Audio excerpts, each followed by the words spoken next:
نحمده ونصلي على رسوله الكريم أما بعد فأعوذ بالله من الشيطان الرجيم بسم الله الرحمن الرحيم وقال النبي صلى الله تعالى عليه وسلم إن الصدق طمأنينة وإن الكذب غيبة أو كما قال عليه الصلاة والسلام۔ سامعین محترم، آج میں آپ حضرات کے سامنے جس موضوع پر لفظ تشریح کرنے جا رہا ہوں وہ ہے سچ اور جھوٹ کے حوالے سے۔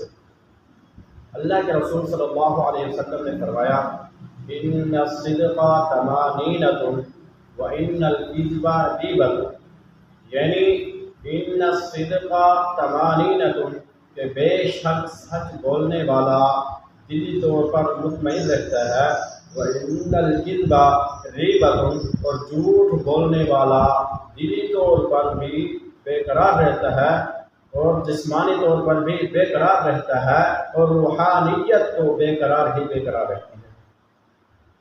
اس سے کیا معلوم ہوا کہ اللہ کے رسول صلی اللہ علیہ وسلم نے فرمایا کہ یقیناً سچ بولنے والا مطمئن رہتا ہے۔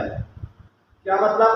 کہ جو انسان سچ بولتا ہے وہ انسان دلی طور پر بھی، جسمانی طور پر بھی اور روحانیت کے اعتبار سے بھی وہ شخص مطمئن رہتا ہے۔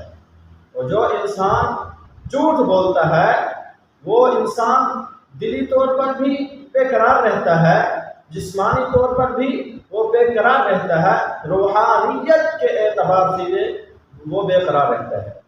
اس لیے اللہ کے رسول صلی اللہ علیہ وسلم نے فرمایا ان الصدق طمأنینۃ کہ یقیناً سچ بولنے والا مطمئن رہتا ہے، وَإِنَّ الْكِذْبَ غِیبَةٌ اور یقیناً جھوٹ بولنے والا بے قرار ہی بے قرار رہتا ہے۔ اور یہ بھی بات یاد رکھنا کہ جو انسان سچ بولتا ہے وہ سچ بولنے پر وہ ایک ہی مرتبہ بولتا ہے، یعنی کہ دوبارہ دہرانے کی نوبت بھی نہیں آتی۔ جو انسان جھوٹ بولتا ہے وہ اتنی جھوٹ کی نحوست ہے کہ ایک جھوٹ بولنے کی وجہ سے انسان کو کئی جھوٹ بولنے پڑتے ہیں، اور وہ انسان افعال میں، اعمال میں وہ جھوٹ جب استعمال کرتا ہے تو انسان کو جھوٹ برباد کر دیتا ہے۔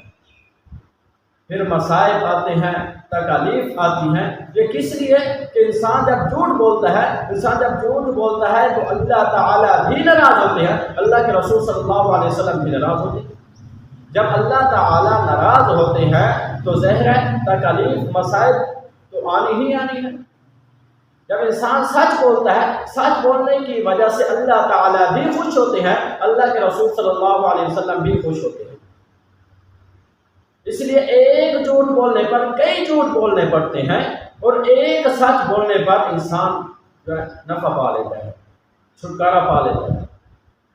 تو اس سے معلوم ہوا کہ سچ بولنے والا شخص شرعیت پر عمل کرتا ہے، اور جو سچ جھوٹ بولتا ہے اس نے شریعت پر عمل نہ کیا۔ اور جو اللہ تعالیٰ کے احکامات ہیں ان احکامات میں سے یہ بھی ہے کہ انسان جھوٹ نہ بولے۔ ہاں، انسان ادھر جھوٹ بول سکتا ہے جہاں جان جانے کا یقین ہو۔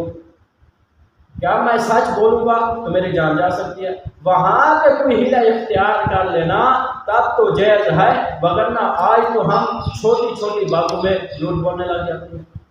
وہ کیسے؟ یہ کسی نے بلایا، جی میں 2 منٹ میں آیا، اب 2 منٹ کا کہا تو 5 منٹ لگا دیا، یہ جھوٹ ہو گیا۔